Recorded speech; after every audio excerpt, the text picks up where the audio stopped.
Assalamualaikum warahmatullahi wabarakatuh. Selamat pagi dan salam sejahtera bagi kita semua. Kembali berjumpa dengan materi pembelajaran kimia pada pokok bahasan sistem koloid. Sub pokok bahasan mengenai perbedaan larutan koloid dan suspensi. Yang pertama kita masuk pada ciri-ciri sistem larutan. 1. Dispersi molekuler. Berbentuk molekul tersebar merata di mana ukurannya lebih kecil dari 1 nanometer. Yang kedua, sifat campuran homogen. Homogen itu kalau kita perhatikan dia serba sama antara zat terlarut dengan zat pelarut. Jadi kita tidak bisa membedakan mana zat terlarut dan mana zat pelarut. Itu namanya campuran bersifat homogen. Yang ketiga, dimensi partikel kurang dari 1 nanometer. Jadi ukuran partikelnya sangat kecil sekali. Yang keempat, sistemnya satu fasa dan relatif stabil. Satu fasa itu maksudnya seperti cair dengan cair. Yang kelima, tidak dapat disaring. Karena belum ada kertas saring yang menyaring partikel lebih dari 1 nanometer. Contohnya, larutan gula, larutan garam, alkohol, cuka, spiritus, air laut, bensin, dan udara bersih. Larutan adalah campuran homogen antara zat terlarut dan zat pelarut. Dalam larutan itu ada zat pelarut dan zat terlarut. Yang namanya zat pelarut itu harus lebih banyak daripada zat terlarut. Contohnya adalah campuran antara air dengan metanol. Kita perhatikan pada gambar di layar. Ya, air itu rumusnya adalah H2O sebagai pelarut. Ya, jadi H itu berwarna putih, O berwarna merah. Zat pelarutnya adalah air.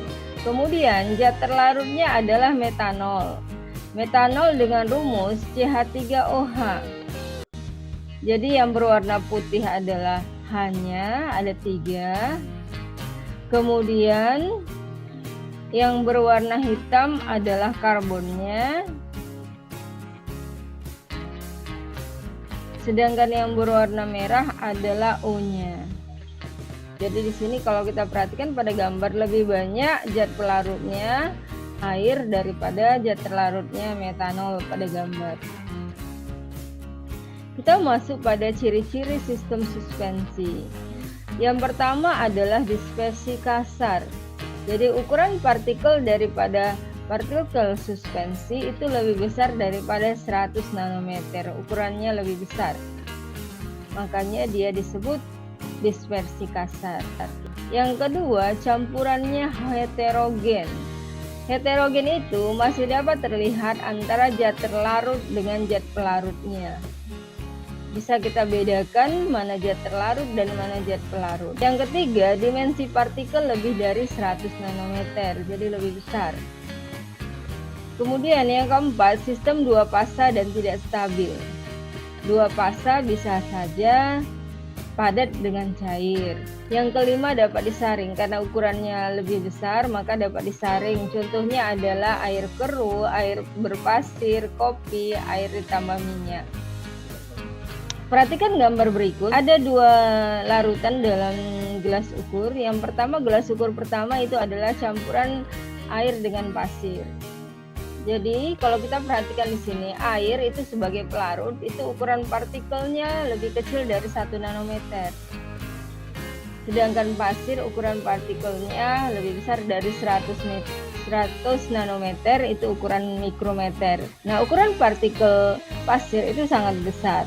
Jadi kalau kita campurkan antara air dengan pasir, dia tidak akan bercampur karena dia partikelnya lebih besar, maka mengendap dia ke bawah, ditarik oleh gravitasi bumi. Perhatikan, kita masuk pada gelas ukur yang kedua. Ini adalah contoh campuran antara air dengan silika gel.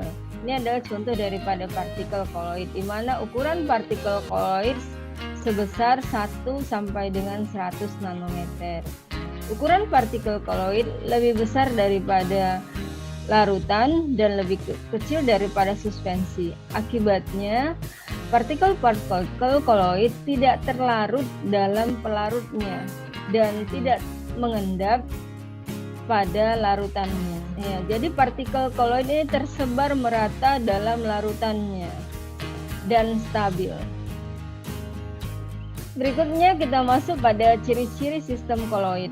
Yang pertama adalah dispersi koloid. Yang kedua, sifat campuran homogen secara makroskopis namun heterogen secara mikroskopis. Maksudnya, dengan mata biasa kita lihat seperti homogen, tapi dengan mikroskop ultra dia heterogen. Masih bisa kita bedakan mana terdispersi, mana pendispersinya. Yang ketiga, dimensi partikel antara 1 sampai dengan 100 nanometer. Jadi di situ nampak jelas lebih besar dari larutan dan lebih kecil daripada suspensi.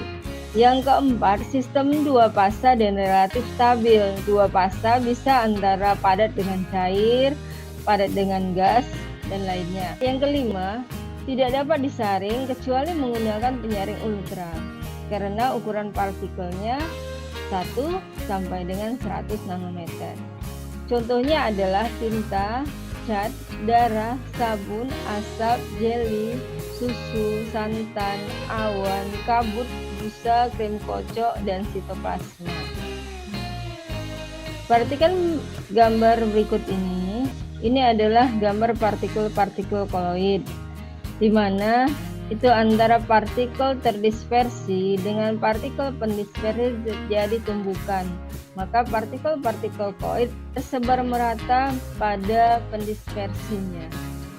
Yang partikel-partikel yang kecil adalah partikel-partikel pendispersi, sedangkan ukuran partikel-partikel yang lebih besar itu adalah partikel terdispersinya. Kalau kita perhatikan di sini, ukuran partikel koloid itu antara 1 sampai dengan 100 nanometer, lebih kecil dari ukuran partikel-partikel suspensi dan lebih besar daripada ukuran partikel larutan. Partikel-partikel yang nampak itu ukurannya 100 mikron atau 0,1 mm. Ternyata ukuran partikel koloid itu jauh lebih kecil daripada partikel yang bisa tampak. Makanya partikel koloid hanya bisa dilihat dengan mikroskop ultra. Koloid merupakan sistem dispersi yang terdiri dari fase pendispersi dan fase terdispersi. Fase pendispersi termasuk fase luar, fase terdispersi termasuk fase dalam.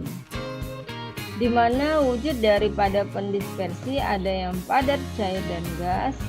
Demikian juga fase terdispersi padat, cair, dan gas.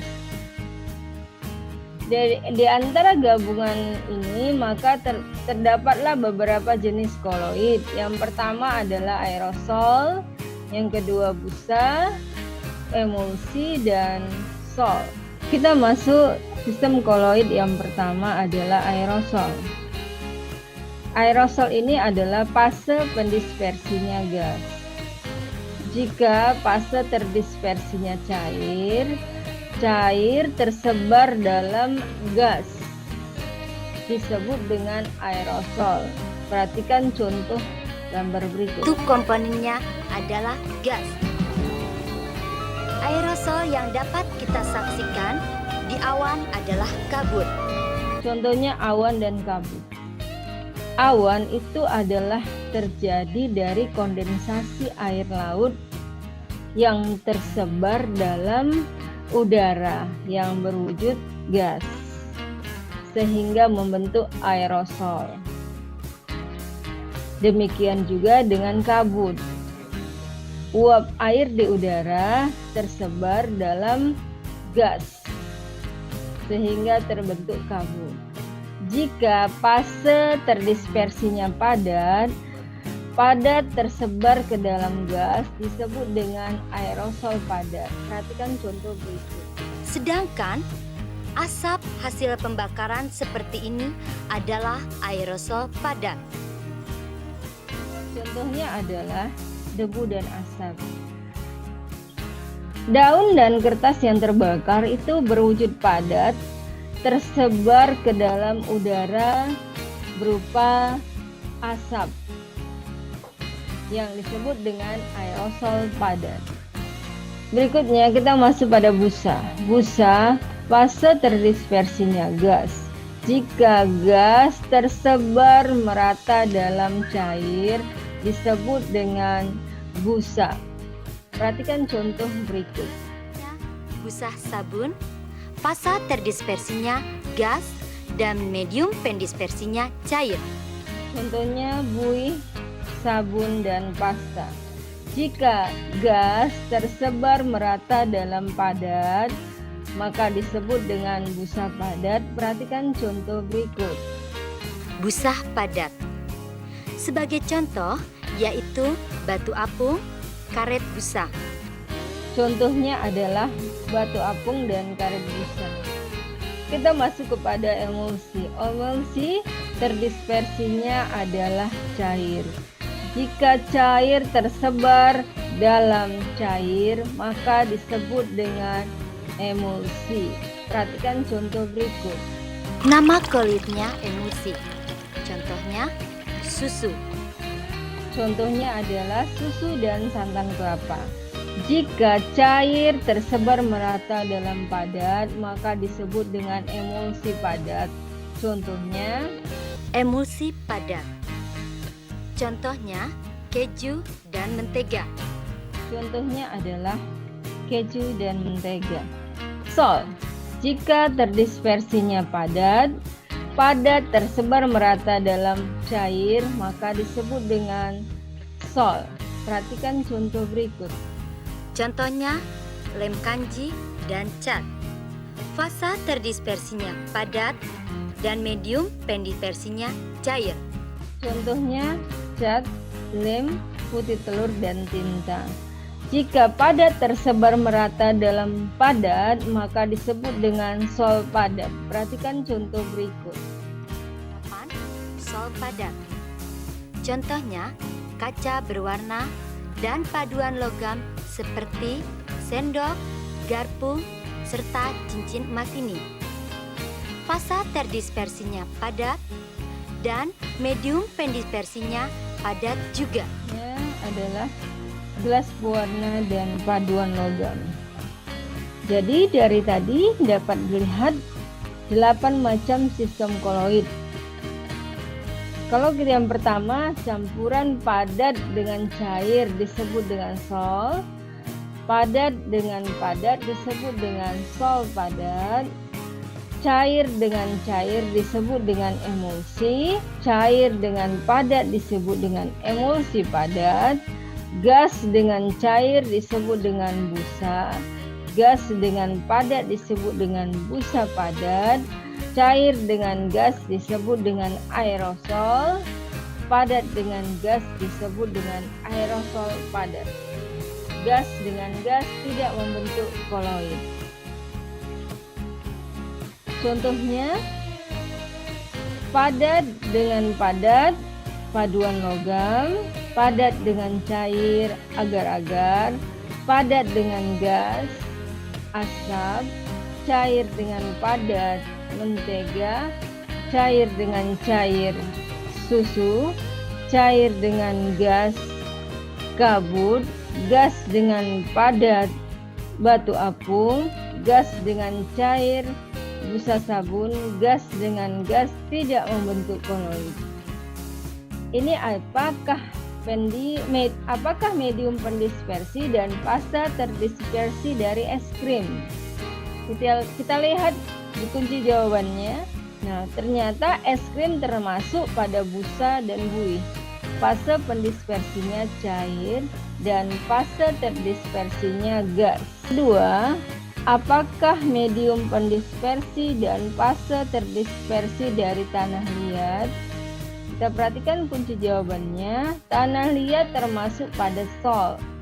Fase pendispersinya cair, fase terdispersinya padat. Yang ketiga, lem adalah sistem koloid dari Padat dalam cair, karena dalam lem seperti tepung kanji, kita larutkan dalam air dan lalu kita panaskan, itu adalah contoh daripada lem. Jadi dapat dikatakan padat dalam cair. Ini yang keempat soal yang Ibu berikan. Istilah tabel berikut dengan menentukan 8 macam sistem koloid beserta 2 contohnya masing-masing. Kamu lihat pada layar, itulah dia jawabannya. Secara umum sudah Ibu lihat, sudah banyak yang betul. Demikian pembelajaran kita. Ibu tunggu hasil kuis di Google Classroom. Untuk feedback pada pembelajaran selanjutnya, terima kasih dan tetap semangat belajar.